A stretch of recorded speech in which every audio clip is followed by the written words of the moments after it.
میں یہ کہنا چاہتا ہوں، اللہ تبارک و تعالی نے رمضان المبارک میں ایک موقع نصیب فرمایا ہے۔ مجھے نہیں معلوم اگلے سال ہم اور آپ زمین کے اوپر ہوں گے یا زمین کے نیچے ہوں گے۔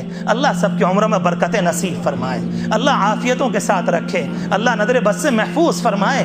مگر جب اللہ کا حکم آ جاتا ہے وہ کسی سے ٹلا نہیں کرتا، ان اجل اللہ اذا جاء لا یؤخر، وہ ٹلا نہیں کرتا۔ اس لیے بہت بہتر ہے اپنے آپ یہ سوچیں، جو بات شروع ہوئی تھی کہ آیا میرے اندر باتیں آئیں کہ نہیں آئی، تبدیلی آئی کہ نہیں آئی، میرے گناہ کم ہوئے نہیں۔ مسئلہ رمضان کے کورس کا ہے، مسئلہ رمضان کے روزوں کے اثرات کا ہے، مسئلہ اندرونی تبدیلی کا ہے، مسئلہ اندرونی روح کے بلند ہونے کا ہے، مسئلہ اندر جسمانی نظام کے کمزور ہونے کا ہے، مسئلہ اپنے آپ کو چمکانے کا، اپنے تقوی کا، اپنے تزکیے کا، رات کو خدا کے سامنے موٹے آنسو بہانے کا، اللہ سے پیار کرنے کا، اللہ سے پیار کو لینے کا، دنیا کے اندر ایک پیار کا ماحول دینے کا۔ ایک عجیب و غریب مسئلہ ہے رمضان المبارک کی اوڑ میں اور رمضان المبارک کے پس پردہ اور رمضان کی سلوٹوں میں جو رب العالمین مجھے اور آپ کو دینا چاہتا ہے۔ مسئلہ اکیلا یہی تو نہیں کہ صبح سے لے کر شام تک بھوکے رہے یا رات کو بھوکے رہ لیے، ایسا مسئلہ نہیں، یہ تو اس کا ایک نمونہ ہے،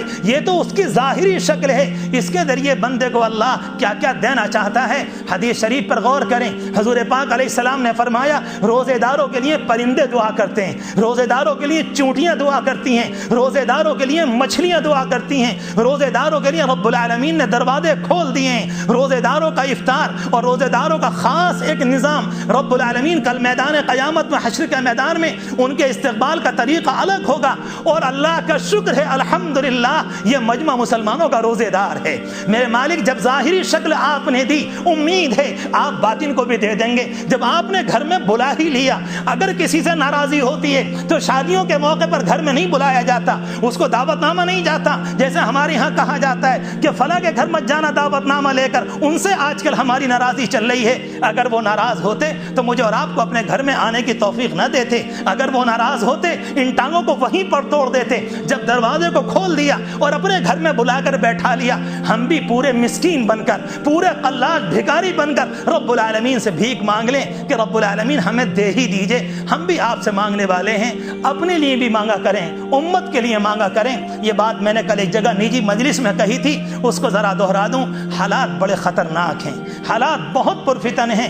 دل کو توڑنے کا مسئلہ تو نہیں، اللہ کی ذات پر یقین تو بڑھتا چلا جائے، اللہ کی ذات پر یقین تو بڑھتا چلا جائے، ادھر سے مایوسی ایک منٹ کو نہ ہو، مگر دوسری جانب نگاہ اپنے اعمال پر ضرور ہو۔ میرے گھر میں تو کوئی گناہ نہیں، امت پر تباہی میرے گناہوں کی وجہ سے تو نہیں آ رہی، کہیں دنیا کے اندر خون میری گالیوں کی بنیاد پر تو نہیں ہو رہا، نہیں معلوم رب العالمین کس کی ناراضی کی بنیاد پر کیا فیصلے فرما دے، وہ تو شان بے نیازی رکھتا ہے۔ اس لیے رمضان المبارک کی راتوں میں اپنے لیے بھی مانگیں، ایمان مانگیں، توبہ مانگیں۔ ہمارے سارے بزرگ، سارے دعوت کے بزرگ ہندوستان کے اندر، سارے مدرسوں والے بزرگ، سارے تبلیغی جماعت کے بزرگ، سارے خانقاہوں والے بزرگ، پورے بر صغیر کے بزرگ ایک بات کہہ رہے ہیں اس دور کے اندر، یہ جو 2-3 رمضان مستقل چلے آ رہے ہیں کہ دیکھو توبہ کرو اور توبہ کراؤ، اللہ سے اپنے تعلق کو جوڑو، کلمے کی تجدید کرو، اپنے ایمان میں تازگی لے کر آؤ۔ نہ معلوم آنے والا سورج کیا پیغام لے کر آئے، کب کس موقع پر کیا ہو جائے کہ منافقین الگ ہو جائیں اور ایمان والے الگ ہو جائیں، کسی لمحے کا کچھ پتہ نہیں۔ بہت بہتر وقت، بہت بہتر وقت کہ رب العالمین سے آج کل مانگیں، اور تنہائی میں مانگنے کے لیے کم از کم کچھ منٹ نکال لیں کہ اللہ کو رحم آ جائے۔ امت کے جس طرح کے حالات سننے میں آ رہے ہیں، سچی بات یہ ہے نہ سنا جاتا، نہ کلیجے میں یہ طاقت ہے اس کو لیا جائے، نہ اس کو بیان کیا جائے۔ بہرحال جو ہو رہا ہے اس رب العالمین کی دنیا میں اللہ کے سامنے ہوتا ہے، اور اللہ اپنے کرنے کی اپنی حکمتوں سے واقف ہوتا ہے، کس جگہ کیوں کیا جا رہا ہے۔ ہمارا اس کی ذات پر ایمان ہے، رب العالمین یقین نصیب فرمائے، اللہ توبہ نصیب فرمائے، اللہ ایمان کامل نصیب فرمائے، اللہ عاجزی نصیب فرما دے، تواضع نصیب فرمائے۔